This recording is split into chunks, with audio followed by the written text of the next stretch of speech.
এজন্য রব্বুল আলামিন বলেন ইন্না নাহনু নাযালনা যিকরা ওয়া ইন্না লাহু লাহাফিজুন।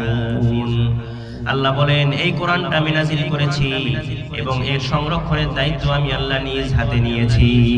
সুবহানাল্লাহ, সুবহানাল্লাহ। ইতিহাস আমরা দেখেছি বিশ্বনবী দুনিয়া থেকে বিদায় নেওয়ার পরে ইসলামের শত্রুরা ঝাঁকে ঝাঁকে যখন মুসলমানদের উপরে আক্রমণ করেছে বিভিন্ন সময়ে, হালাকু খান যখন বাগদাদ আক্রমণ করেছিল, বাগদাদের সবচেয়ে সমৃদ্ধ পাঠাগার সে ফোরাত নদীর মধ্যে ছেড়ে দিয়েছিল, যার কারণে ফোরাত নদীর পানিটা লাল হয়ে গিয়েছিল। এবং যুগে যুগে ইসলামের শত্রুরা এই কোরআনের অনেক কপি জ্বালিয়ে দিয়েছে, এই পৃথিবী থেকে কোরআনটাকে ধ্বংস করতে চেয়েছে, কিন্তু পেরেছে? কারণ হাজার হাজার লক্ষ লক্ষ হাফেজে কোরআনের সিনার মধ্যে এই কোরআন আছে না নাই? যদি আগুন লাগিয়ে পৃথিবীর সমস্ত কোরআনের কপিগুলো জ্বালিয়ে দেওয়া হয়, তারপরও পৃথিবী থেকে আল্লাহর কোরআন বিলীন হবে না, হবে না, হবে না, হবে না, সম্ভব না। কয়জনকে বিলীন করবেন?